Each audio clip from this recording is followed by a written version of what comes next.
Hello everyone, I am Dr. Meenakshi Phulara, HOD physiotherapy and rehabilitation. आज हम बात करेंगे ऑफिस गोअर्स के बारे में। जैसा कि हम देखते हैं और मैं भी अपने बहुत सारे पेशेंट्स में देखती हूँ कि पेशेंट्स मेरे पास आते हैं कि ऑफिस में बहुत देर तक उन्हें बैठे रहना पड़ता है, या तो बहुत देर वो ड्राइव करके जा रहे हैं या वो बहुत ज़्यादा बाइक चला रहे हैं। तो होता क्या है इसमें, और इससे किस किस एरिया में आपके पेन आ सकता है और इससे कैसे बच सकते हैं, इन सब के बारे में आज मैं आपको जितनी जानकारी दे पाऊंगी मैं इस वीडियो के थ्रू आपको देती हूँ। सपोज करो मैं एक IT प्रोफेशनल हूँ and I have this job profile of sitting for 8 hours in one go. And Covid से आने के बाद तो हमारा जो एक वर्क फ्रॉम होम कल्चर आया है, तो ऑफिस में तो फिर भी एक प्रॉपर डेस्क होती है, चेयर होती है, एंड सम टाइम कुछ हद तक वो अर्गोनॉमिकली आपका सेटअप रेडी होता है।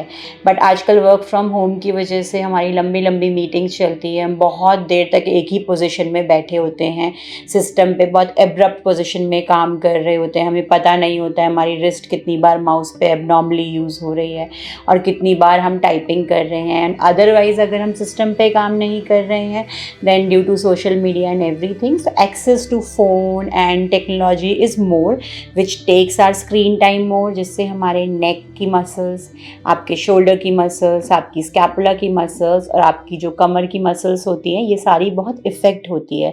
तो ज़्यादातर तौर पे इन पेशेंट्स को जो भी हमारे पास सिम्टम्स आते हैं और पेशेंट्स बोलते हैं कि मैम गर्दन में दर्द हो रहा है, गर्दन से सर में दर्द जा रहा है, गर्दन से हाथ में दर्द जा रहा है, या शोल्डर में पेन हो रहा है, या कमर में दर्द हो रहा है। तो अब ये एक पेन होता है जो बहुत धीरे धीरे शुरू होता है। ऐसा तो होगा नहीं कि मैंने आज 8 घंटे में बैठी और मुझे कल दर्द हो गया। ये फंक्शन करता है माइक्रो लेवल पे।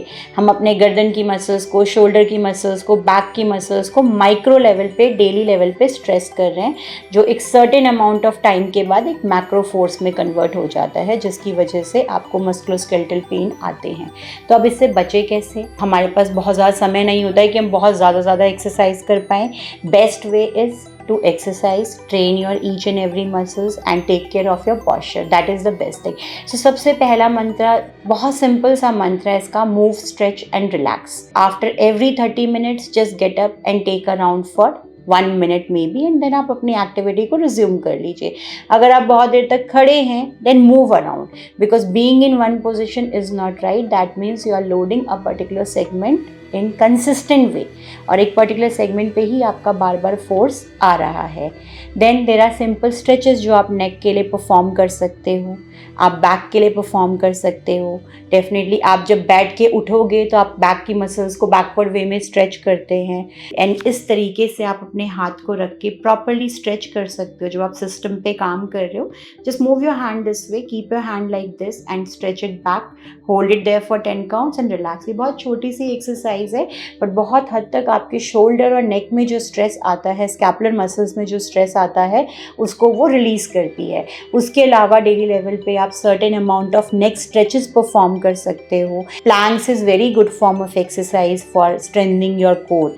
But at the same time जब भी हम ये एक्सरसाइजेज, हार्डकोर एक्सरसाइजेज खुद के लिए प्लान करते हैं, तो हमें अपने फिजिकल थेरेपिस्ट को कंसल्ट करना ज़रूरी है कि बाकी सपोर्टिंग मसल्स हमारी उतनी स्ट्रांग है कि नहीं है। आजकल तो वर्क डेस्क स्टैंडिंग कल्चर भी आ गया है, तो लोग थोड़ा बैठ के काम करते हैं, फिर खड़ा होके काम करते हैं। एंड मेक श्योर आपका जो स्क्रीन है, जो आपका पॉस्चर है while using system is appropriate. So आप जब भी बैठते हैं, सिस्टम यूज़ करते हैं, आपका मॉनिटर आपकी आई लेवल पे होना चाहिए और आपका आर्म और फोर आर्म 90 डिग्री पे होना चाहिए, ताकि अगर आप टाइप कर रहे हैं, माउस यूज़ कर रहे हैं, so there is no excessive wrist movement, या आपका एल्बो अब्रप्ट मूवमेंट में नहीं है, क्योंकि ये आपको tennis elbow, golfer's elbow, median nerve, जो कार्पल टनल सिंड्रोम होता है, उन सब चीज़ों से बहुत हद तक बचा सकता है। बिकॉज होता है, अगर इनको आप ओवर यूज़ करोगे तो धीरे धीरे आप इन कंडीशंस की तरफ लैंड अप कर सकते हो। एंड सर्टेनली जैसा मैंने आपको बैक बताया, आपकी हैमस्ट्रिंग्स की फ्लेक्सिबिलिटी अच्छी होनी चाहिए।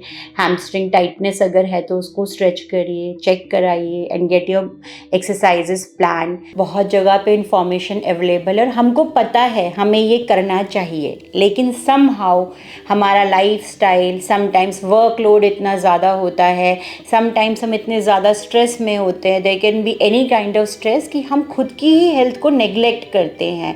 सो I understand that factor, but it is very very very important कि अगर हम दिन में 15 मिनट सुबह और 15 मिनट शाम को भी डेडिकेटेड वे में अगर अपनी एक ग्रुप ऑफ मसल्स को फोकस करके स्ट्रेंथनिंग करते हैं, so I would suggest, and मुझे ऐसा लगता है कि बहुत हद तक हमको जो neck, back, shoulder, elbow, wrist pain आते हैं, इनको अवॉइड किया जा सकता है। हेल्थ इज़ वेल्थ, अगर हेल्थ है तो हम सब कुछ कर सकते हैं। So it is not impossible, it is just हमको थोड़ा सा डिटर्मिनेशन के साथ, थोड़ा सा फोकस के साथ उस चीज़ पे ध्यान देना पड़ेगा। थोड़ा करके करेंगे तो फिर वही अगेन माइक्रो से you can reach towards the macro level. And आपको आगे कोई भी हेल्प चाहिए हो तो we are there to help you for the assessment and planning of exercises for you. Thank you so much.